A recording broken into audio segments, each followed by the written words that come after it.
Hello?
Greetings, ladies and gentlemen. Thank you for joining me here on YouTube and live on the SportsMax app for the continuation of the Caribbean Touring Car Championship. My name is Kelvin Roper, and with me this evening is Chad Dillon, and we're here to take you on a journey throughout our continued favorite series that takes us around the Caribbean to witness some of the fiercest bumper to bumper racing between top talents around the region. The drivers will be pushing themselves to the limit, battling side by side to come out on top in two action packed races. The second of which will be a reverse grid of the top 10 finishers in the first. Good evening, ladies and gentlemen, and thank you, Mr. Robo, for once again taking that introduction. He's so eloquent with it, ladies and gentlemen, that you just have to give him his space to shine. But yes, as mentioned by Kale, we are back live and in action for another Friday race, this time in North America at the Barber Motorsports Park in Alabama. We are, of course, located in Jamaica, but as this is a virtual racing scene, we can explore the world from right behind our wheels and our PCs. This track is... Sorry, Kale, you were saying? I was going to say absolutely. And another one of the many benefits of simulation racing.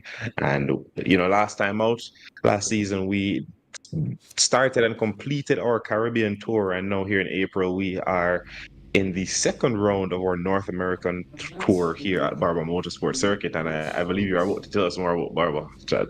Yes, the track is 2.38 miles, or, for the Jamaicans like myself, 3.8 kilometers in length, 16 corners, with the real life lap record being 106.8, of course, in a much faster car than the Caribbean touring cars that we use on this platform.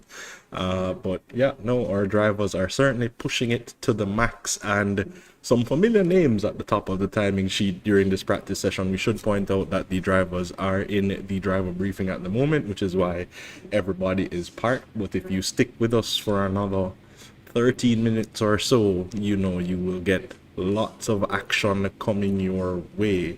But yeah, no, as I was saying, Kale, there are some familiar names at the top of the timing sheet. Two of the developers of these cars, Jaden Harrison and Roger Robinson, they're sitting 1 and 2, with Mark Anthony Eaton there in third. I have not seen much of Eaton, particularly in the Friday races, not being one that enjoys the Caribbean touring cars, but clearly he has decided to make an appearance, remind everybody that he is a force to be reckoned with on the racetrack. I see the top 3 separated by just 0.2 of a second, so that could be some fun action coming our way when it gets around to race time. Definitely, Chad. And look at the top 2, Jaden Harrison and Roger Robinson, separated by what's that, 4,000ths of a second. Indeed. Absolutely nothing between these two top drivers here. And looking further down the order, I mean, it's a 129 at the head of the field and a 131 closing us off at the rear. That is just a few seconds. That's just about 2 seconds there. So, it's very close up and down the field, and with a lap time that's not that long, 1.5 minutes. And Skip Barber being a track where I think there's more than a couple opportunities for overtakes and some decent racing action here.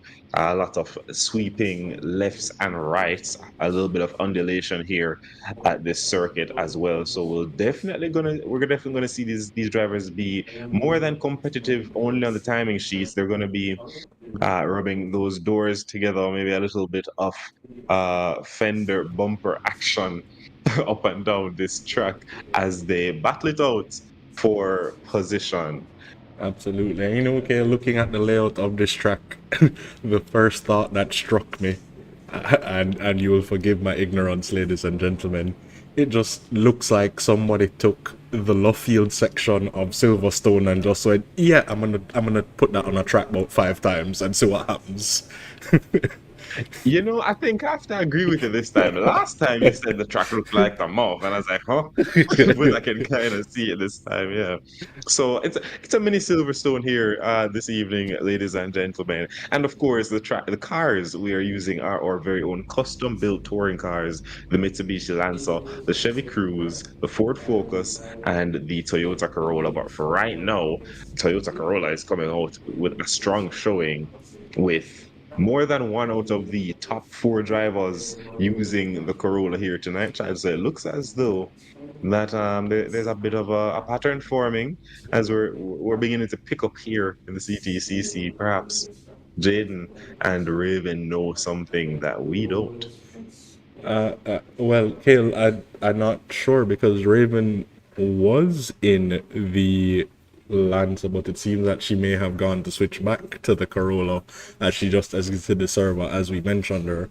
However, yeah, no, the Corolla, I mean, looking up and down the order, that's what, two, four, six Corollas at the moment, a Ford Focus, a Lancer, well, two Ford Focuses and a Lancer. So the Toyota Corolla dominating the field at the moment. And, you know, with my very limited experience in these cars, I tend to think that it is the more favorable car to drive, particularly since the last set of updates to these cars.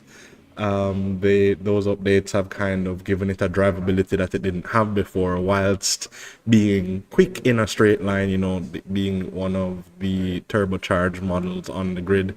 And the spooling time on the turbo has been drastically decreased since the last update, which was, I think, sometime last month, where, you know, before that, it took forever to get on power because you had to deal with that insane turbo lag of the Toyota Corolla, but that is no more, and that makes a car just that much more favorable to drive. You can get on power, it turns quite nicely, and yeah, so it seems that that has been the car that has been favored.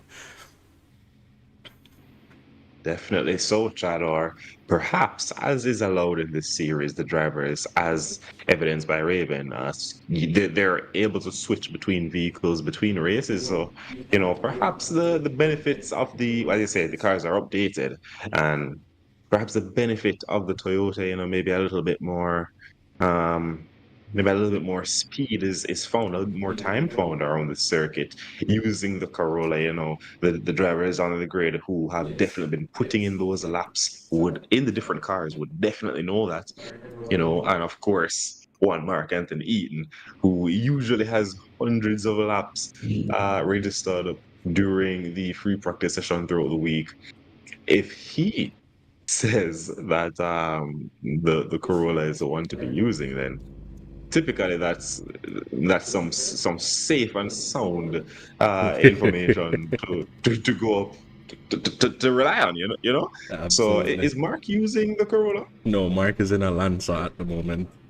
Wow, well, wow, then that throws a spanner into the works. Then it looks as though it looks as though Mark was able to find something special in that Lancer then. So I guess Yeah. it's Well, I who think knows, maybe it's all gibberish. Well, I think it all comes down to driving styles, you know, those that prefer a little bit of snap on exit where you get a little bit of that oversteer when putting the power down to kind of force you around the corner. You know, you might prefer the Corolla for that reason. The Lancer is a much more stable vehicle all across the board.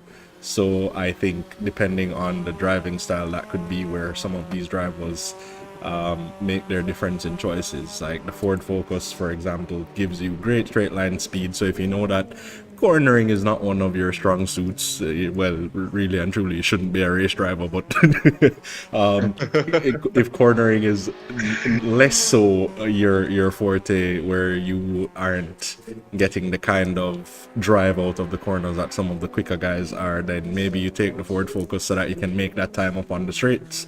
Right. It's just one of those things that, you know, based on what the driver is capable of, different cars will suit different drivers. So whilst we are reading into the fact that majority of the grid is in the Corolla, we will just have to take it at face value for now. You don't know the reasonings why, and certainly these drivers have all put in the effort to and figured out which car works best for them. So yeah, we see a few cars heading back out now, which means the driver briefing is just about wrapped up, and we have roughly 5 minutes and change in the practice session to go before we get into what is looking like probably a very intense qualifying session based on that 4,000s gap between Jaden Harrison and Roger Robinson. But as we are looking at those times, ladies and gentlemen, Cale, do you want to guess what the quickest time has been all week?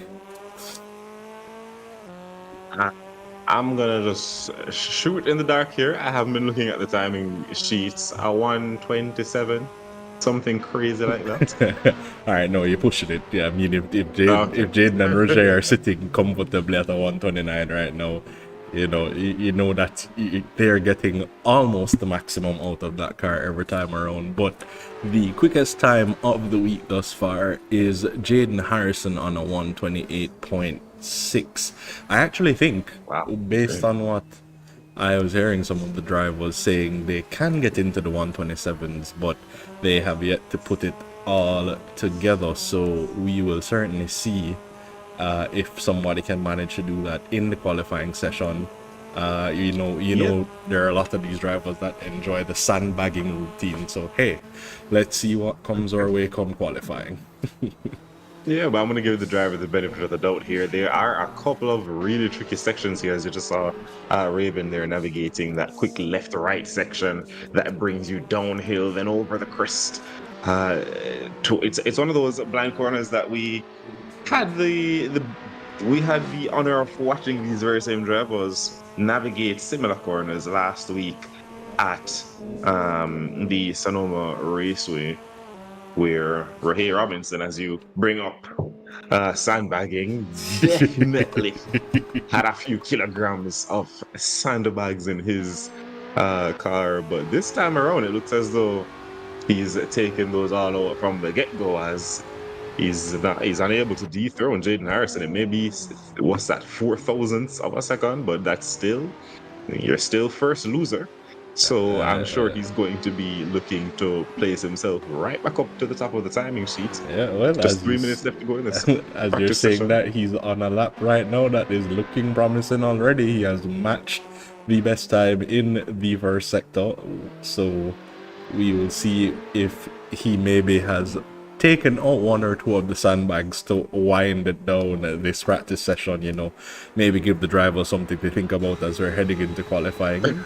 Racing is as much a psychs game as it is a skill game, ladies and gentlemen. Don't let these drivers fool you. They try every trick in the book to be the best at all times, and Roger Robinson is king sandbag, as Cale mentioned that he did have a few in the car last time out. That is Jaden's nickname for him, as you see him getting very sideways there. Maybe dropped a couple of tens in the middle sector there, not quite getting it right. Although I do see he had some tanglings with, I think that's Raven Plummer behind him, so maybe that slowed him up a bit there, and we will see what we get when we get to the qualifying stage of the game. No, you're not, Chad. When you remove that heavy of a weight from your car, you're gonna have to readjust to it. So that's exactly what's happening for Ray Robinson right now. He's just having to get used to that 2 kilograms, that 3 kilogram sandbag that he had in the right next to him in the passenger compartment. Now that's been removed, heading into the qualifying session, he's just adjusting to that, and we can see he's adjusted very quickly, already 2 tenths fastest in the first sector.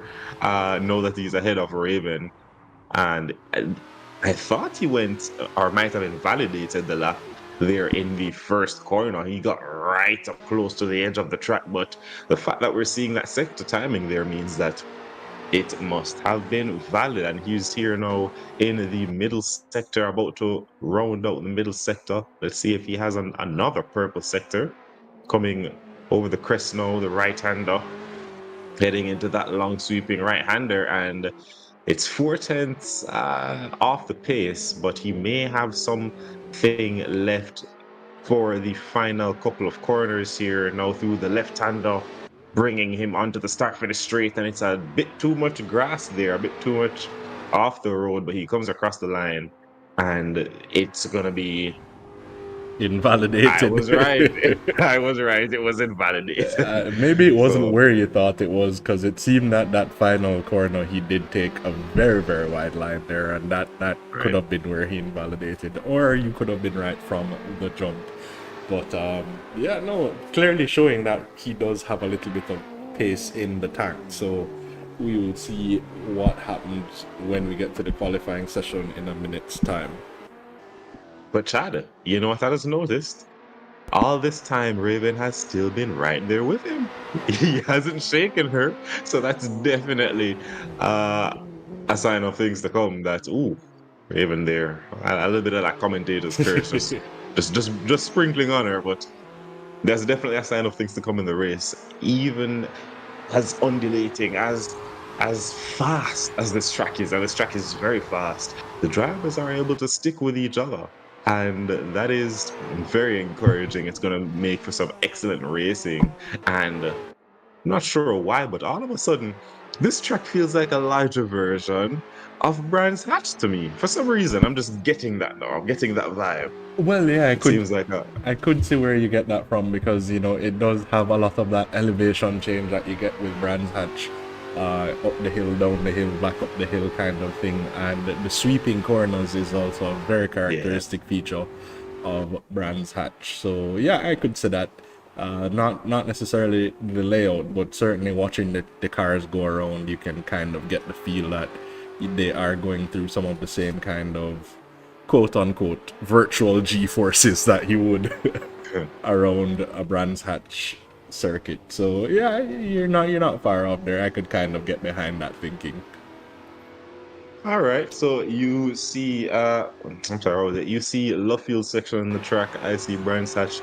Ladies and gentlemen, we're seeing things tonight, but it's just a little bit of the the commentary magic that you've come to expect from myself and Chad. So, yeah, we're going to be moving into this qualifying session now. It's just about time to head into the quali session. A few drivers, Ray included, just yet to cross that line and bring their free practice session to an end.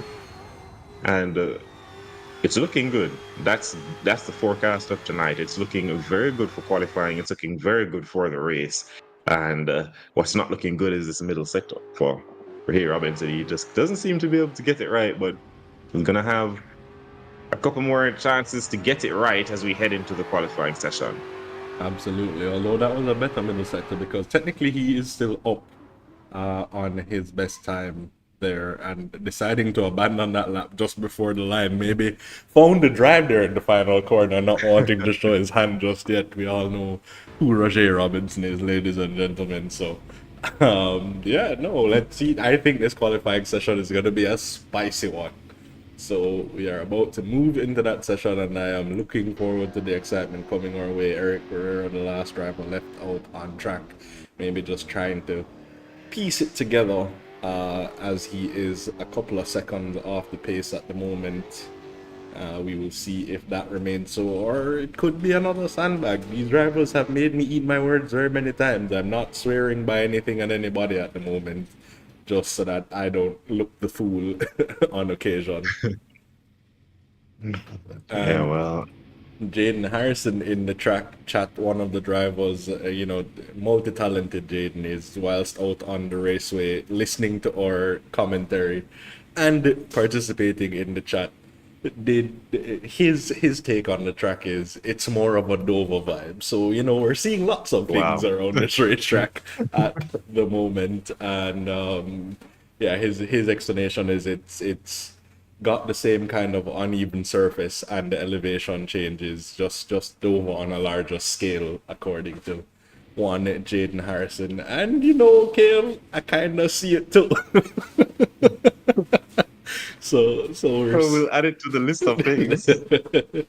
yeah, no, it's this track is clearly one with many characteristics of other known racetracks. So hey, what can you say? You know, we are getting a track that has many ways to test the drivers, and that is a good way to know that you are getting the very best of the best on the front row when all is said and done, as we're about to move into the qualifying session. Yeah, this track has a little bit of everything.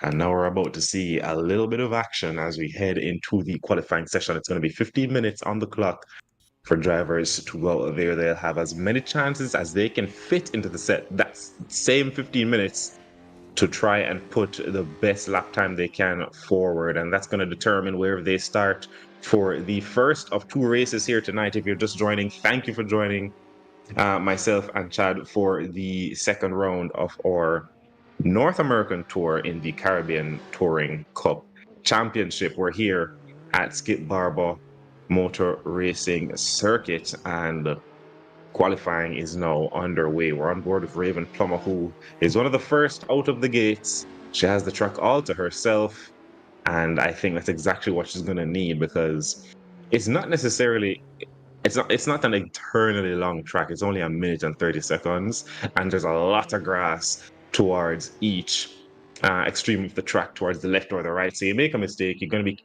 those behind you are going to be catching up pretty quickly if you manage to keep it out of the barriers or not. So with only 13 minutes already, we started with 15 and we already have 13 and a half minutes left on the clock. Ooh, Raven, they're going very squirrely. I know, as you were talking about that grass there, as we see another driver go up almost immediately behind her, it is one of those tracks that, you know, whilst making a mistake is not as catastrophic as other racetracks, you will certainly be losing all of the time in the world, and that was Jaden Harrison taking the lead away from Raven Plummer to be the first driver out on a flying lap, making sure that he got the clear air. After all, Raven Plummer will follow suit almost immediately.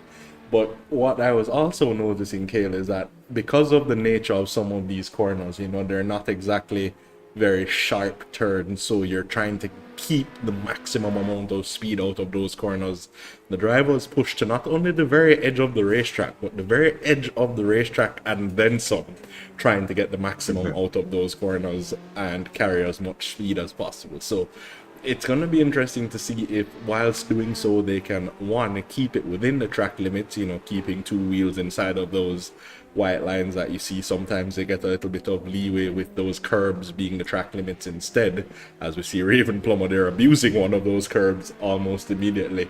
But yeah, one, keep it clean during the qualifying session to make sure that your lap is valid, because you're on maximum attack during qualifying, but also in the race when attacking or defending, you know, you're trying to close the gap as much as possible by carrying that little extra burst of speed out of these corners, as opposed to the driver you are defending from or trying to overtake. So with that kind of pushing and that kind of pressure, it certainly will be interesting to see how it all pans out come time for the race. But Jaden Harrison is about to be the first driver across the line as he is blasting down the start finish straight now, just about to cross the line there, and it's a 128.9. We're already in the 128 scale.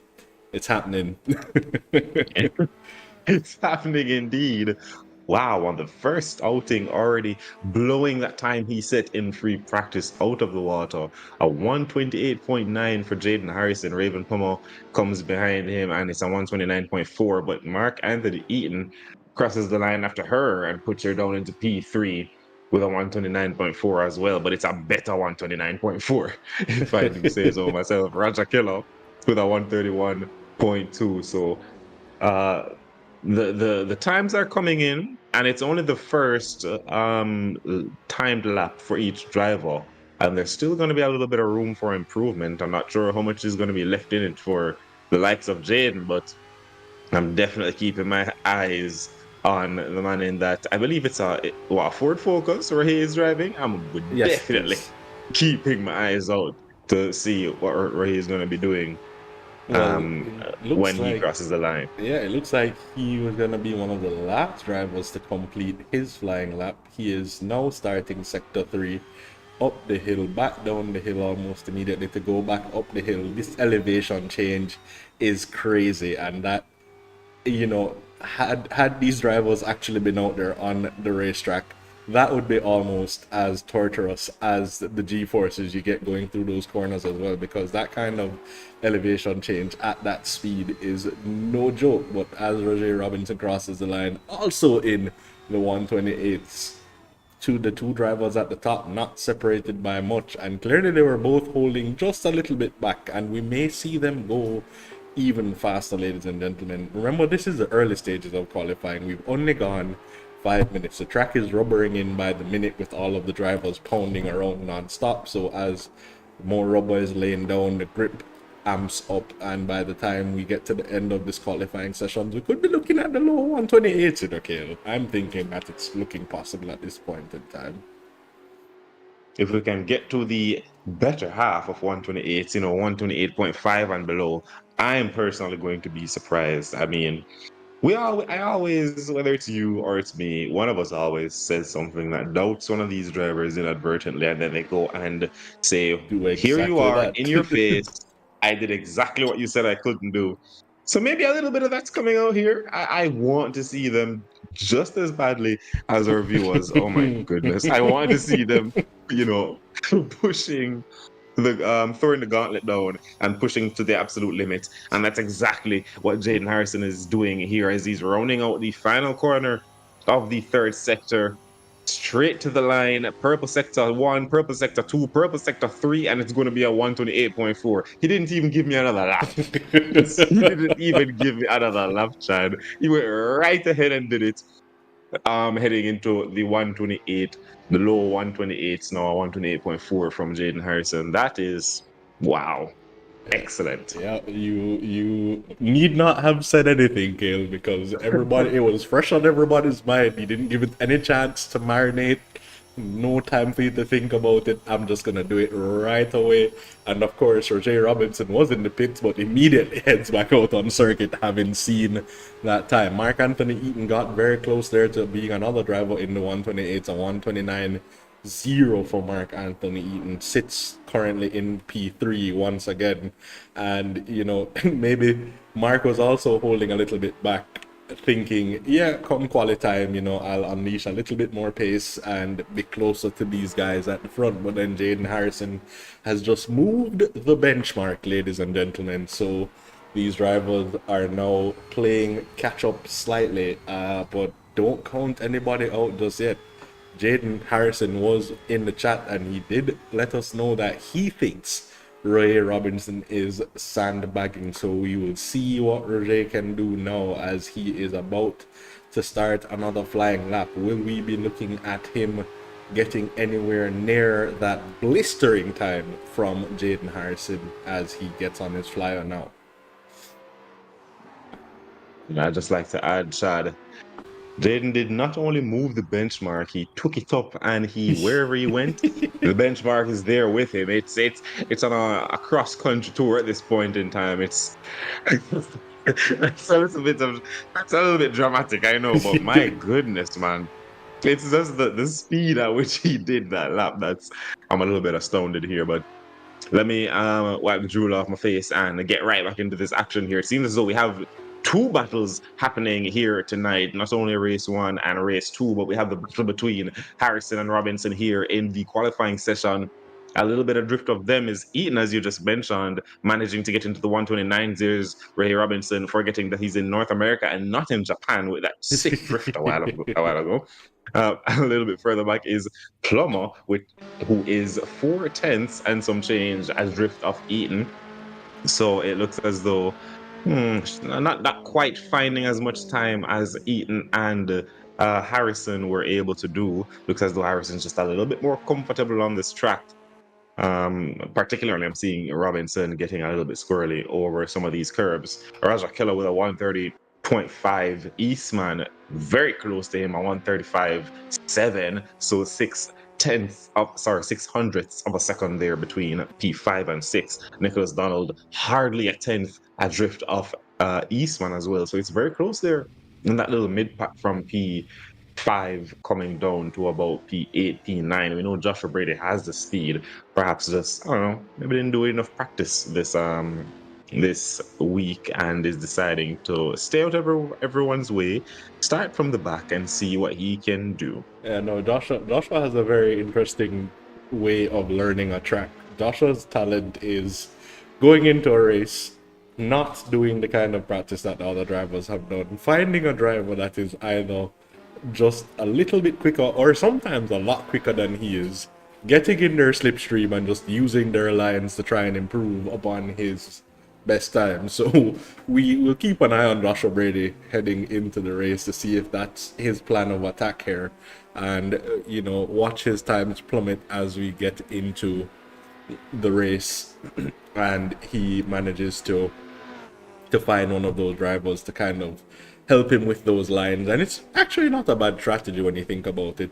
And ladies and gentlemen, is Jaden Harrison going even quicker? No, he is still slightly down on his best time, but showing that there may yet still be more time out there, because whilst he is a 10th down in the first sector, he did improve in the second sector. And what is it when he gets across the line?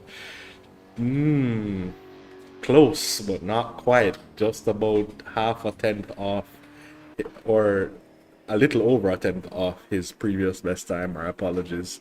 So might still be more time out there, Kale. It's looking quite crazy at the moment, as Roger Robinson should have just started a flying lap going through sector 1 at the moment. Just went through turn 3 and 4 and should be heading down to turn 5 at the moment. What can we get from him by the time he As gets we to the end of this lap? We shall see.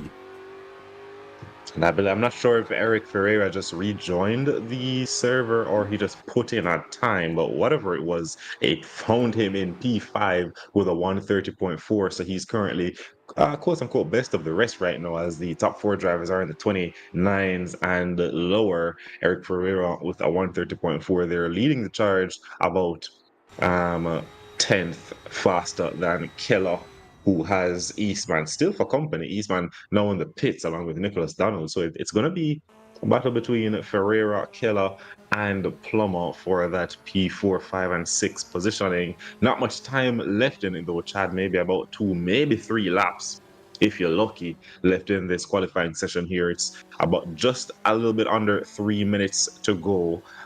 So it's definitely coming down to the wire here. I think Jaden at this point in time is trying to just squeeze as much juice as he can out of as much time as he can out of this car and track combination. He's definitely doing that well. He's currently in the pits, maybe making 1 or 2 tiny adjustments that couldn't spell the difference between a 128.4 and a 127.0. So who knows? There's a lot more in it for Jaden Harrison.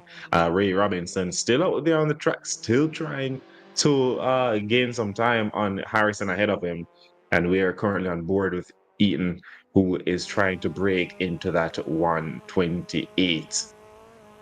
Yeah, no, I've been looking at Roger's quali session. After that first lap of a 128.9, he is not really done completed another lap, and it looks like he's either trying to find some adjustment to match up to Jaden Harrison's, dare I say, disgusting 128.4, and in so doing, just not thinking that he can push that car as much as he needs to. And it seems everybody's of the same mind, because we saw Mark Anthony Eaton there running very wide out of that second to last corner, trying to maximize the speed, gain an advantage somewhere along the way to maybe put himself a little closer to the battle. Sometimes it's just the mental game of knowing that although you are some tenths adrift, if you can find the time miraculously, or if you can just see where you can push that car just a little bit harder and then figure out how to manipulate that into more lap time, then you may feel a little bit more racy come race time. At the moment, sitting 6 tenths away from pole is gonna feel a little demoralizing, but if he can just squeeze that little extra out, maybe you feel a little more inclined to race. But these are race car drivers. Even a demoralized racing car driver is still gonna go for the gap when he sees it. But we will see what happens in just about less than half a minute's time when the qualifying session wraps up. I think the only drivers left to give us some flyers would be Ray Robinson, who is on a lap at the moment. Not so hot in Sector 1, but we will see he is up in Sector 2. We are on board with Mark Anthony Eaton, who is going to the line. Maybe an improvement on for him, but I think he has actually abandoned that lap, and so no improvement there. Roger Robinson getting a little bit squirrely out of the final corner. What happens here, ladies and gentlemen? Does he improve? He seems to have invalidated that lap once again, but I think he may have made it to the line. Okay, well, he's abandoned that lap altogether. Yeah, no, that final corner seems to be giving Roger some trouble, trying to carry the most speed possible and keep it within the track limits, as we see more drivers doing the same there. Eric Ferrero also getting a little bit wide out of that final corner. And Roger Keller just invalidated his lap. So, where we are now is where we shall start, ladies and gentlemen. Jaden Harrison, a whopping half a second clear of the competition around him. Roger Robinson not that far away from Mark Anthony Eaton, just about 6'10". So the battle for P2 could be on. Jaden Harrison looks to be in a league of his own, and Raven Plummer isn't too far away from the two boys fighting it out for P2 at the moment, so she could get into the mix as well. We know she sometimes has better race pace than she does quali pace. And Eric Ferreira there down in 5th will be locked in a battle from 5th down to 8th, as Cale did mention, separated by about 2-ish tenths of a second. So that is a fight for the ages for those 4 positions. Elliott and Joshua Brady bringing up the rear just about,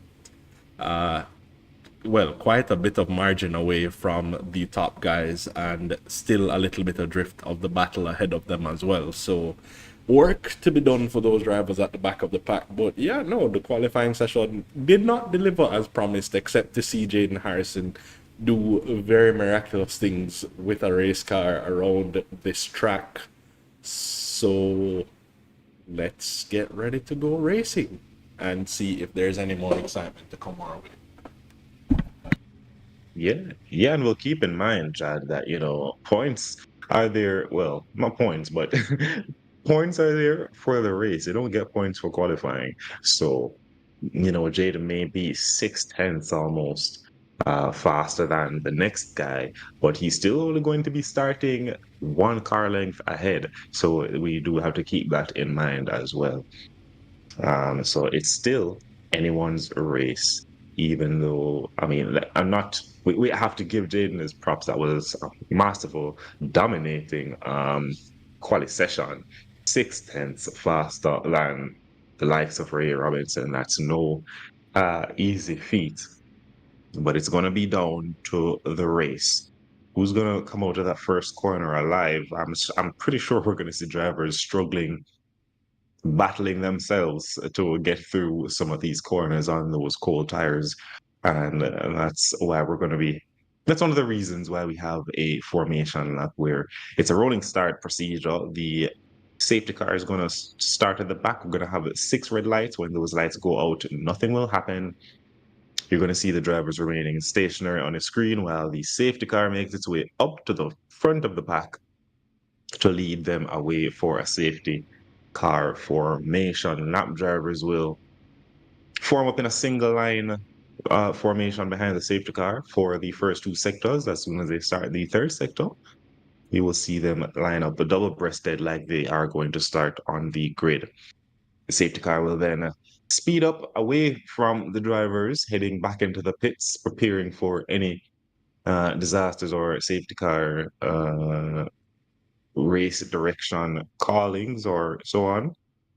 And it's going to be up to, this time around, it's going to be up to Jaden Harrison to control the pace of the field and lead them away for the green light.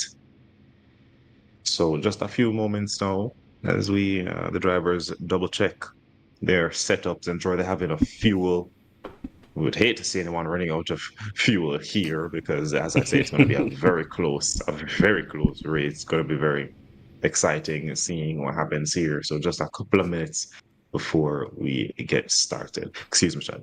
Absolutely. And yeah, no, Kale is very correct in pointing out that, the race is not won in the qualifying session, but with that kind of margin, Jaden Harrison can almost cruise and be keeping up with the pack. So not to kind of put a damper on the mood, but Jaden Harrison might be the driver to beat here this afternoon. Ray Robinson will be looking in his rearview mirrors to see what Mark Anthony Eaton can do to challenge him, and Raven Plummer, just a smidge further back, will also be looking to get into that mix, and then the drivers behind will have the fight of their life to see who comes out on top for that quote-unquote best of the rest spot down there in fifth, with Eric Ferreira being the one leading the battle at the moment as we are getting ready for the race start. So again, 2 races coming your way this evening, ladies and gentlemen. This is the first one, the grid set by the qualifying session. Jaden Harrison on pole from Roger Robinson, and so on down the grid until you get to Joshua Brady. Then the second race will be a total reverse grid, as we only have 10 drivers on the grid today. Normally we reverse the top 10, but as we only have 10 drivers, it will be the entire grid being reversed, barring any non-finishers. So exciting times to come, and as we await the safety car to take the lead of the field when the lights go out, he will lead us on a formation lap, El Presidente behind the wheel of the safety car, and we will get racing action coming your way 1 lap later. So stick with us for a few minutes as we are getting ready for the start of this race.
So as we have the lights up on screen at the moment, when they go out once again, that's not the cue for the drivers to go racing, that is the cue for the safety car to take the lead of the field. And as we head out on the formation lap, we get a much slower view of what the racetrack actually looks like. Jaden Harrison, the first driver to get away.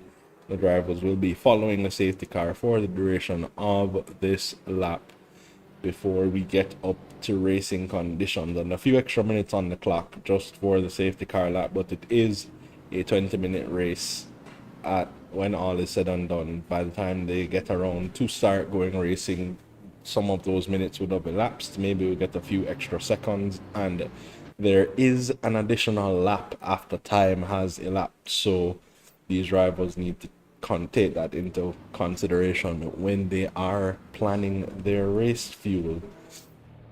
So as we watch the safety car go around, well, my co-commentator Kale has stepped away for a moment, but I am going to put my wager on Jaden Harrison to just disappear off into the distance, and the fighting that should take place behind will help in his aid to get away from the pack and comfortably take the lead of this race.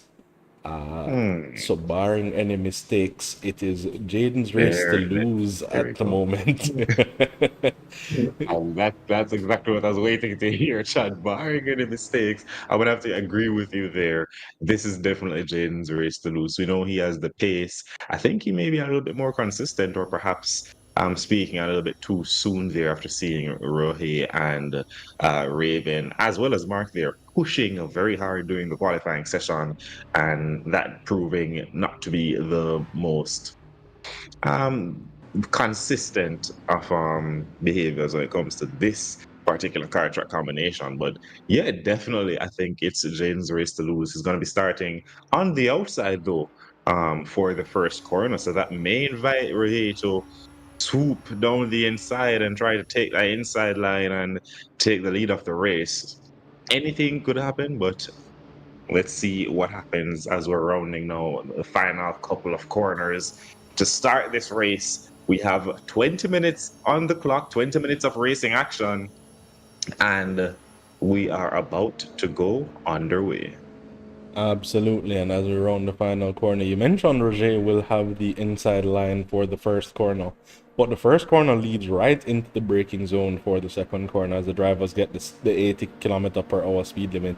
And Roger Robinson was slightly ahead there of Jaden Harrison, but I think Jaden has retaken the lead. We do have the green lights and the way they go, and as they immediately get into the corner, Jaden and Roger squeezing each other there, and Roger Robinson does get ahead.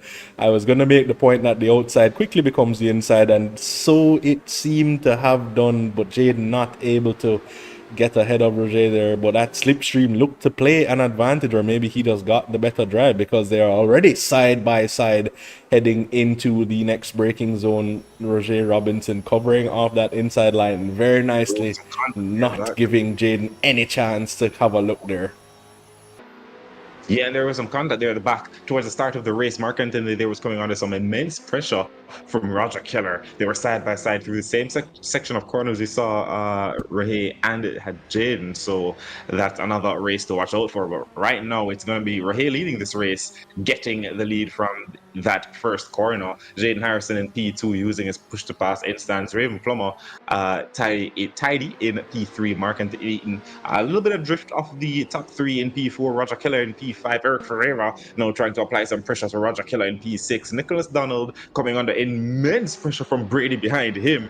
So up and down the order, we're having some excellent racing action as I think that's Nicholas there just going a little bit wide, coming over the crest of that hill. But we're about to round out the first lap, and it's going to be Rahe leading from Jaden Harrison, Raven Plummer, and Eaton. That makes our top four. Top five now is Roger Keller coming across the line as well. And just a couple of drivers making use of that push to pass system. But who was that going side by side? That was Raven Plummer being attacked by Mark Anthony Eaton. Mark not wasting any time to put that pressure down. And it's actually Lancer versus Lancer. They're still very close here. So this is going to be a fight to watch for the rest of this race. Absolutely. And you know, Kale, we didn't talk much about the push to pass feature during the practice and qualifying session, but that feature is already being used here. Drivers have 5 push to pass installments to use throughout the duration of the race. You're allowed to use no more than 2 per lap, and there is a cooldown period each time it is used. It can be used for both attack and defense, so you'll see these drivers utilize it on the different strategies. And I'm sure Roger Robinson is now in dreamland because he has that feature to use, and Jaden Harrison is behind him, so he can dictate the pace of the race. Although, as I say that, Jaden Harrison is looking Ooh. to get ahead, and there was some contact made there between Jaden Harrison and Roger Robinson that sees Roger Robinson pointing the wrong way as he now rejoins the racetrack, and the driver's having to swoop around the outside, and that sees him almost to the extreme back of the pack. Only one driver behind him in Elliott, but Roger Robinson now with some work to do, and the battle between Mark Anthony Eaton and Raven Plummer is heating up. Both drivers using the push to pass, one on attack, one on defense. Raven Plummer is using that inside line to keep ahead of Mark Anthony Eaton, but always interesting to note, Kale, the inside line does not necessarily give you the best advantage on corner exit.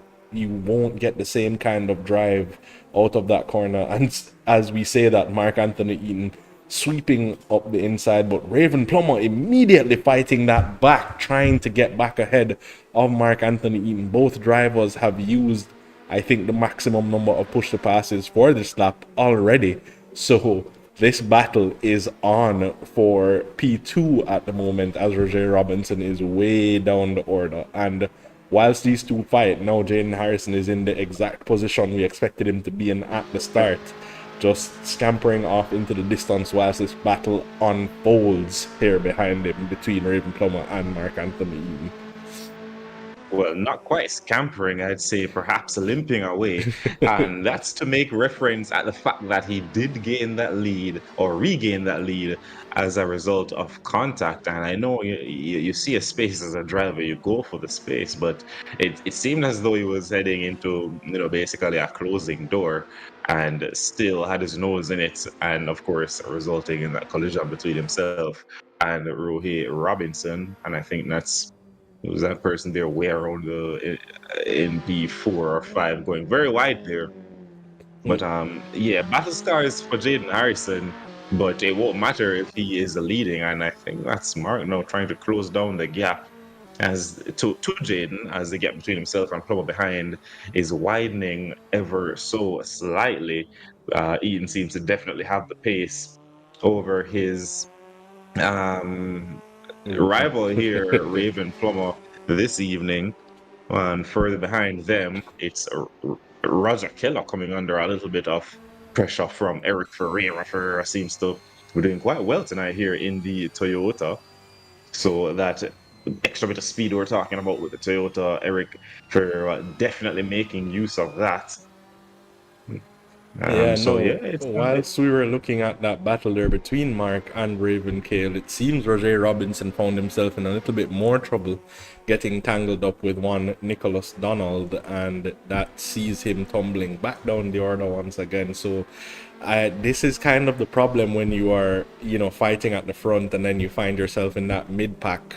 It tends to get a little bit scrappy, a little bit messy. Drivers not necessarily thinking that you have the right to overtake them despite the fact that you are that much quicker than they are. So you end up in some squabbles that harm your race more so than they help it. And that seems to be the suffering of Roger Robinson at the moment, having it all to do now for the next just under 14 minutes as he tries to gain some positions. But all the while out in front, Jaden Harrison is just extending ever so slightly, but we are on board with Kimani Eastman, who is putting some pressure on Eric Ferreira. We did mention that the battle for the best of the rest started after Raven Plummer. It was originally P5, but with Roger Robinson tumbling down the order, it is now P4. So Roger Keller currently sitting in the position that is best of the rest, but Eric Ferreira and Kimani Eastman behind, both looking to get involved in that squabble for that position. And right now Kimani Eastman, looking the raciest of the bunch, was closing down on Eric Ferreira and making sure he utilizes that push to pass in trying to close that gap and maybe get a nose into that fight. So we will keep an eye on this battle. The gap just about 0.3 of a second. If he gets the right drive out of that final corner, Eric might find himself in the position of overtakee. But we shall see now as we are heading towards that final corner, and Kimani Eastman already looking to stick a nose up the inside. Does he get the drive out of that final corner? The gap is closing. Is it closing fast enough? It does not seem that way as they are approaching the first turn now.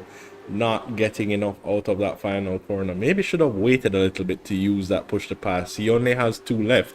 The only driver that has used 3 installments already. And Eric Ferreira will have the advantage of 1 additional push to pass to defend from Kimani Eastman, as their fight might help Roger Keller securing that best of the rest position at the moment. We will see how this battle all unfolds, Kale, as we continue for the next just shy of 12 minutes. And we can see the differences in one, driving style, and two, the cars, the advantages of the different cars. That Ford is so torquey. You can just hear it gripping up, coming out of that hairpin there, going deeper into the corner, rotating the car and just getting back on the throttle. You can hear that car just gripping up and moving away. And he certainly is closing down that gap to Eric Ferreira. Um, he didn't manage it. He didn't manage to get it done last time around, as it was probably a little bit of wisdom there. He was definitely not close enough to try anything into the first corner, but here he is in the left right section, and he was ahead for a short period of time, but trying to avoid collision there and staying behind is Ray Robinson. He's trying to get past Elliott here for P8. And he's going to try again, going a little bit wide, using up the track and then some, like you said, Chad, but not close enough to make anything happen. So he's going to have to just wheel and come again. And there you go, easy as you like. You go too hard into that corner, and you're gonna feel the consequences. Perhaps, just coming under a little bit too much pressure from a Yeah, driver like Ray Robinson. I definitely You know, think you the pressure played a factor there. You see that driver in your rearview mirror, you're trying to defend for your life, and then all of a sudden you realize, oh shoot, I braked a little too late heading into this braking zone, and that is that undone. And not making progress as quickly as I would have expected Roger Robinson. So still some work to do, and with just under 10 minutes to go, maybe I think the best he may get is P7, because Joshua Brady is in P7 and Joshua Brady is a full 10 seconds adrift of the fight ahead, which is Eastman, Ferreira, and Keller. So Roger Robinson may dispatch of Joshua Brady in short order, but will still have a chasm of a gap to close to the next driver before he can get involved in trying to gain any more places. And we will ride on board with him as he tries to dispatch of Joshua Brady. Does he have the advantage? Brady seeming to want to just hand that position over, maybe thinking that this is not his fight. So we'll see here now as they go through the first turn, getting a little bit close there. I'm not sure if Joshua is conceding as I thought he was, or just placing that car to defend. And it seems that Joshua is defending, because that would have been the perfect place to give up that position. But now Roger has to get it done into the next braking zone and does manage to do so. Joshua seems to have the drive though, coming back at him once again. We're not racing for points here, Chad. This is all about bragging rights, and that means no one is going to be giving up the ghosts that easily. You can see Rahe here using up, wow, really literally using up all the track and then some. But I think it's going to be all she wrote for that defense from Joshua Brady. He tried his best, and two almost became three there. But it's going to be a battle well fought. But Rahe Robinson moves up into P7, and it's going to be, chasm is the correct word, 10.5 seconds to the next driver. He has 8 minutes. Let's see what he can do. Meanwhile, let's look what Kimani Eastman can do as he tries to get past Eric Ferreira. These two have been at it all race. Eric there in the Corolla ahead and Eastman in the Ford behind. These drivers are very, very close on the track, about 0.3 of a second, and I think Eastman is closer than he's a bit closer than he has been all race long. Both drivers have a push to pass installment to use, and there's Eric Ferreira utilizing his third push to pass installment in a defensive maneuver to just draw away from Kimani Eastman, who is definitely charging at him and applying some real pressure here. Eric is soaking it up though, making no mistakes so far. Let's see what he can do for the rest of this race. And I think it looks like Kimani is finally ready to move out of his favorite position, P6, and make it up into P5. It's time to get those elbows a little bit stuck out and give us the racing action we know that he can. Yeah, no, Kale. I was looking at that battle, and I don't think Kimani expected to get by there. I think that was Kimani's attempt at neutralizing Eric's advantage, i.e., that extra push to pass. Just stick a nose in, get him off the line, and then he has to use that push to pass to defend there. And now Kimani can go back on the attack, knowing that they are on even playing ground, and we will see if he can make use of that. He is getting the drive there out of the final corner and is right in the slipstream of Eric Ferreira. Can he get that move done? This would have been an excellent opportunity to utilize a push to pass in trying to get that move done, but maybe thinking that he wasn't quite close enough, or maybe thinking that he can get that position without the use of that push to pass. Right. Because it looks like he does have a small pace advantage, but at the moment isn't quite getting it done. I thought he would have certainly had an opportunity there. Further back, I see Roger Robinson putting in some blistering lap times, maybe trying to close down on this bunch. The gap was 10 seconds last lap. It's 7.5 now. That last lap from Roger, a 128.6, so even quicker than his qualifying time. And certainly... But Chad, can we look? Sorry to cut you, but can we look at P3 and P2? These drivers are closer than they've been all race. Here is Raven pushing Mark down the back straight, if you can call it that a straight, with this massive chicane in the middle. These drivers absolutely pushing, giving no quarter. You could not fit a sheet of paper between these two drivers. They were so close. And the both of them, well, Eaton having used off 3 of his push to pass installments, Raven Plummer definitely has the advantage here heading onto the start finish straight. But I think, like Kimani, she wants to get it done without the push to pass, get the pass done, and then use them to defend for the rest of the race. 5 minutes left to go, and we still don't know who's going to be where on the podium, Chad. Absolutely. And I thought she was going to have a look there. She did step out of that slipstream, maybe just giving Mark something to think about. But she is right there on the cusp, and she certainly has the advantage at the moment to try and make that move on Mark Anthony Eaton. So Mark is going to be thinking, how best can I position this car to keep her at bay? We know he is a master of defense, so it will not be easy going for Raven Plummer. But suddenly she has come alive. She was sitting about half a second to a second away, but all of a sudden has gone on the offensive. And I think I know why, Kale, because guess where we are right now? We're heading into that desperation time where if things don't get done now, they won't get done for this race. So Raven Plummer applying the pressure to Mark Anthony Eaton for the last 4 minutes of this race. We will see who comes out on top by the time the checkered flag falls, but right now Mark Anthony Eaton with some work to do, trying to keep a charging Raven Plummer at bay just behind. Definitely, Chad. Definitely. The less than 4 minutes to go. We are well into the desperation zone, but I think right now I'm not seeing very many desperate acts. I'm just seeing a lot of unlocked pace come from out of nowhere, as there's Raven taking a lot of curb there. I'm sure that would have been a code brown moment for her there getting into the first corner. So perhaps a few chinks in the armor here. Coming down to the dying moments of this race. I say dying, but this race has been nothing but lively. We've had an excellent race between Ray and Jaden for the lead. We've had a race between Eaton and Plummer, and the race between Eastman and Ferreira. All of these battles still going on, as Ray Robinson, now 2.5 seconds adrift of Kimani Eastman, has definitely been putting in some work there, but we're going to see if what Mark is doing can work for him. You said it perfectly, Chad. He is a master of defense.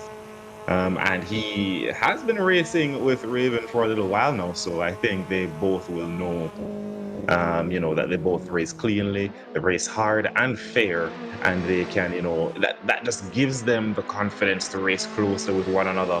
And that's exactly what we want to see, and it's exactly what we are seeing here on track. But with 2 minutes, that means about maybe 4 laps maximum left to go in this race. I'm expecting to see those push-to-pass installments being used like it's free. Absolutely. As you see Jaden at the front of the pack right now. Ooh, Jaden at the front of the pack trying to set the fastest time. making use of his. So we're gonna keep watching and see what happens. Absolutely. Right now, the fastest lap held by Roger Robinson, a 128.424. Jaden's last lap, a 128.473. So those two drivers Wow. trading laps at the moment. Clearly, Roger Robinson is not able to hook it up in qualifying to take that fight to Jaden Robinson, but is now seeing the red mist as Kimani Eastman is right there with Eric Ferreira, but Roger Robinson is also just in his rearview mirrors, so maybe that is the hurry up that Kimani Eastman needed to try and make this move on Eric Ferreira. None of those three drivers have pushed the passes left, so it's all on skill as Mark and Raven's battle is also heating up ahead. We have two battles and we'll just have to do the best we can to give you the action from both at the moment. Raven Plummer is going to be trying her best on that final lap with 3 push to pass installments left to take the fight, but right now we are on the board with this fight for P5. Roger Robinson trying to dispatch of Kimani Eastman, positioning his car left to right, trying to see where to get that move done. And I think Kimani right now is doing the smart thing and using Eric Ferreira as a mobile chicane to keep Roger Robinson at bay. He won't maybe get that position from Ferreira unless Ferreira makes a mistake, but ooh, no, that's not how you want to see that undone. Some contact there from Roger Robinson, and the sportsman that he is waits for Kimani Eastman to take that position back, but that's not how we wish to see that battle unfold just now. But yeah, a little bit unfortunate there for Eastman, but what it means is that now we can stay on board with these two who are now side by side, heading into a very tricky part of the track here, and Raven Plummer gains that track position over Eaton, heading on to the final 2 laps of this race. She has been trying, and I think she just got the better drive out of the hairpin. Was able to get up alongside. Mark would have pushed her, squeezed her right to the edge of the track, and is trying to fight back here, heading into the chicane in the middle of the straight. And it's gonna be Raven still holding on. Raven has 1 push to pass, Mark has none. She has the advantage, but Mark has the inside line and is trying to take this position back. The inside is gonna be the outside for the left-hander here. Can she keep him at bay? They're still side by side. She ushers him to the grass, but he manages to keep his speed up, and it's going to be a side-by-side fight. Mark backs out of it, trying to, I guess, clean those tires after that trip to the gravel there, that trip to the grass. That was such a gentle usher there. Absolutely, you know, that was elbows with a pirouette kind of thing, you know, just stuck them out, but not ever so aggressively, or maybe it was more aggressive in the cockpit than it did look for us on camera. But certainly Raven Plummer showing Mark that, hey, you know, that was my corner, and I'm going to make sure you're aware that that was my corner. So yeah, Raven Plummer gets that P2 away from Mark Anthony Eaton, and as per usual, Desperation O is proving to be just that as moves are being made up and down the order. Roger Robinson gets back Kimani Eastman after slowing down to let him through after their contact, but that just kind of gifted Eric Ferreira that P5, and Roger Keller in a lonely race up there in P4, just maintaining the advantage. I believe this will be Jaden Harrison starting the final lap of the race. Has not been seen much all race, Jaden Harrison, following that contact with Roger Robinson at the start. No, that was the finish. Jaden Harrison has crossed the line to take the victory, and it will look like about 15 seconds by the time these two come across the line, fighting it out right to the very end. Mark and Raven, almost a drag race to the line. Raven will come across to finish P2. Mark Anthony Eaton will come across to take the final podium spot, and there comes Roger Keller on his very lonely Sunday afternoon drive coming home. P4, Eric Pereira will come across the line in P5, and there comes Roger Robinson on a recovery, making it back to P6 with Kimani Eastman crossing the line just behind. Joshua Brady, a respectable P8, showing that you could be the slowest driver out there, but consistency is what it takes to get the job done. Kept his nose clean for the most part, Joshua Brady, and just managed to bring the car home in P8. Elliott comes across the line in P9, and Nicholas Donald to round out the finishers coming around the final corner now to come across the line for the final spot, which will become pole position when we head into the second race. So now these drivers have an entirely different set of opportunities coming their way as the first race is concluded and the second race is a reverse grid with Nicholas Donald starting on pole position with Elliott alongside him, Brady and Eastman on the second row.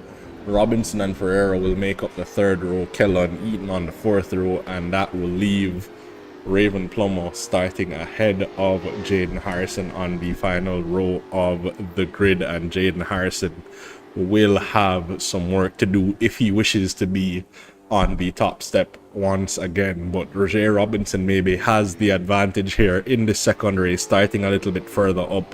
If he can dispatch of those drivers very quickly, the 3-4 drivers ahead of him, he can find himself in the driver's seat to take victory in the second race of the evening.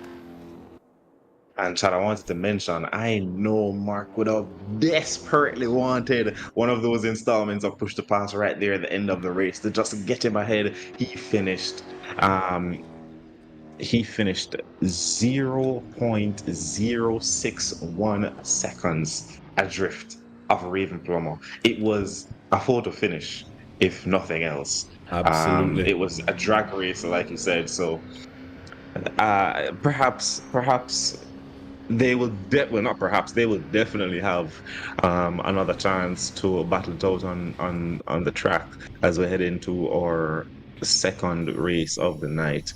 But yeah, battles up and down the field. A lonely race for Harrison, as you said, a lonelier race for Roger Keller, which I think he definitely would have wanted with a talented grader such as this one.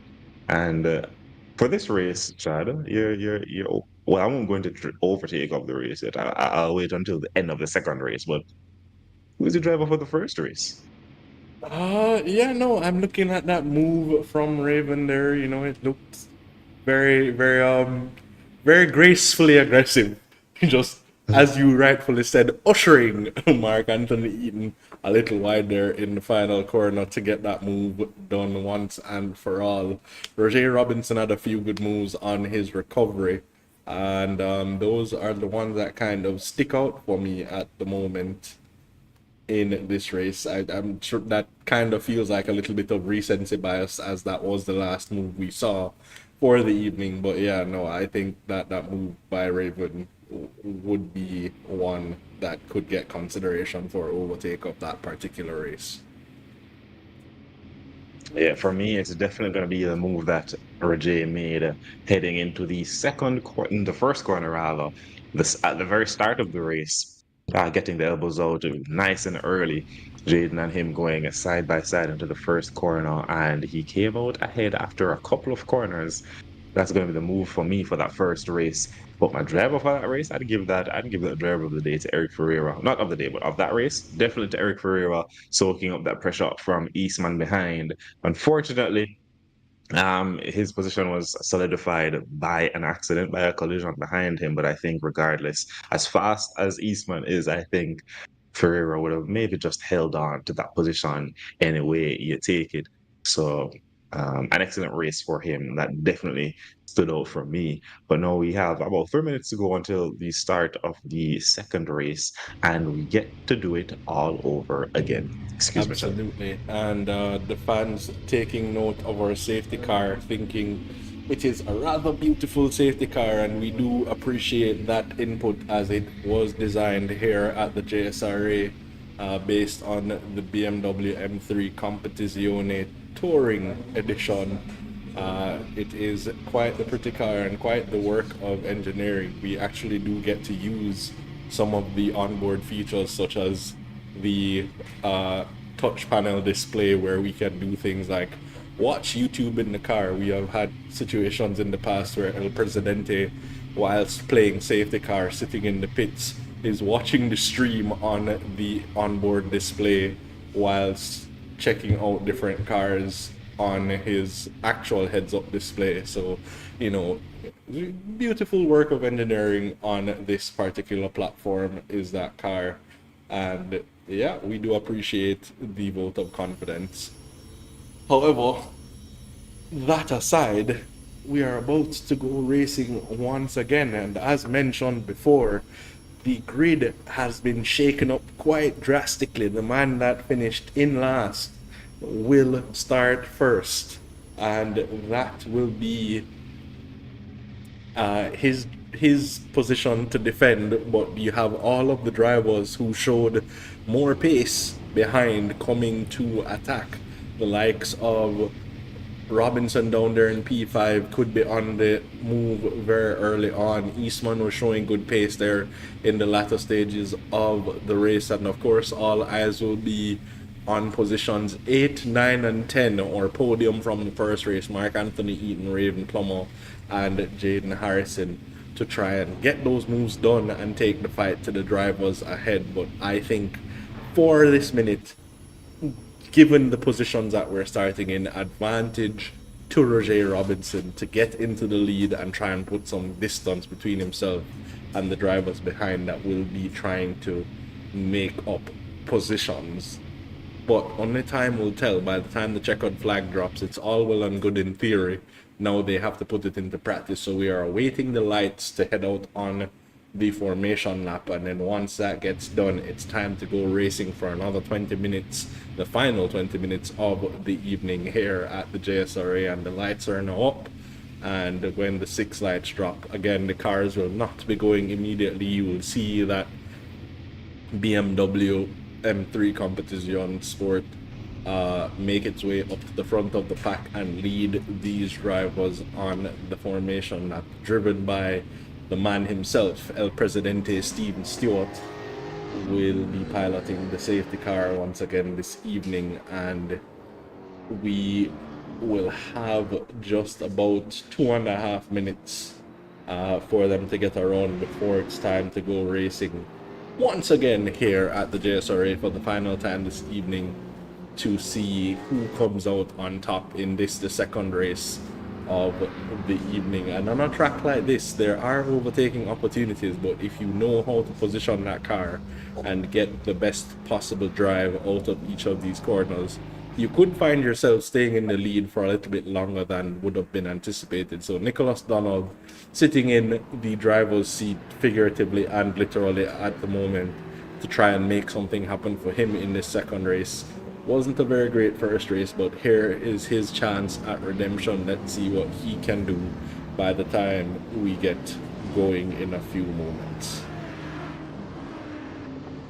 Yeah, typically what we see, or I won't say typically, but usually what happens is right at the start. Well, typically, I'll say typically this time for the second race, it's a gloves off, throwing everything at the wall. Every gap you see, you're going for it. I'm not sure what it is. This phenomenon is going to have to be studied or something. That we had such an amazing, clean, hard-fought first race, and typically we see the drivers, I don't know, as we would say in Jamaica, something lick them chip chat. And for the second race, and especially with the faster drivers, the more successful in the first race, starting towards the back, we saw what it was like with Rahe behind Kimani, trying to get past, and he's just a little bit too fast for his own good. Misjudging the braking points, for example, of the drivers in the mid pack and towards the rear of the grid. These little differences add up and usually lead to a little bit of a kerfuffle here or there.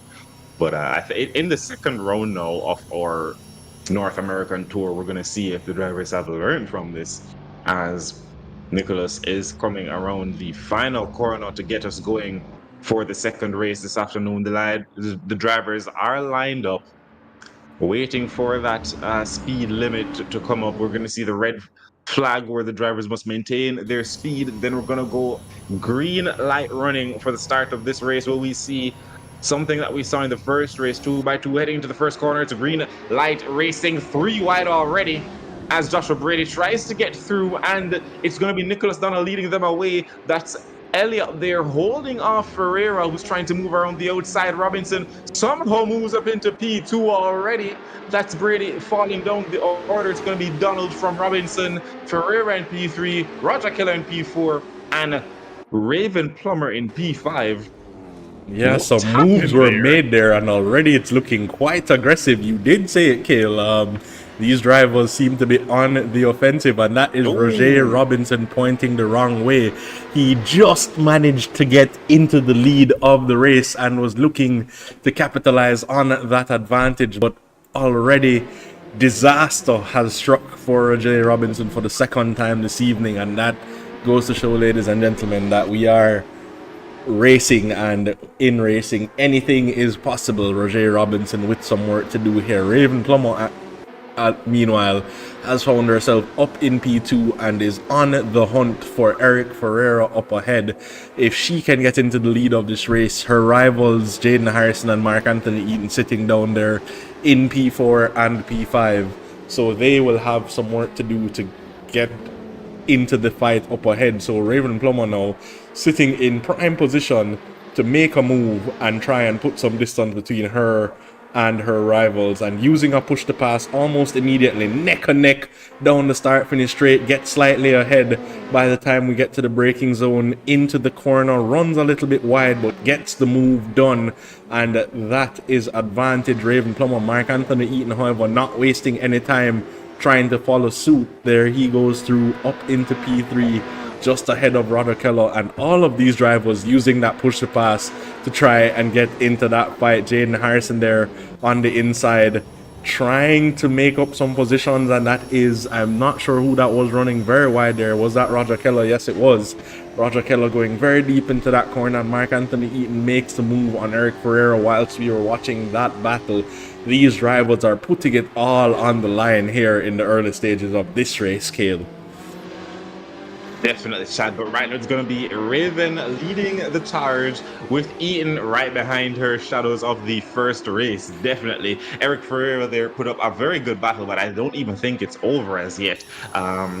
Raven getting the jump on him on the start-finish straight with that push to pass installment, and now it's going to be Plummer, Eaton, Ferreira, and Harrison in the top four, and very close by is Roger Keller in P5. Joshua Brady finds himself in P6, and then there's a gap to P7 behind him, who is Kimani Eastman. Right now it looks like it's Ferreira trying to hold off Harrison, who definitely got a better run than him coming out of the final corner, but Ferreira responds with a push to pass installment. Jaden not trying to wait around, uses one himself and leaves the space for Ferreira. The outside becomes the inside. Ferreira still there, but there's contact. He wasn't able to get it done cleanly, and that's going to see, that's very unfortunate for Eric Ferreira there. It's going to see him falling down the order and promoting Roger Keller up to P4. Jaden Harrison now sets his sights on the two up ahead.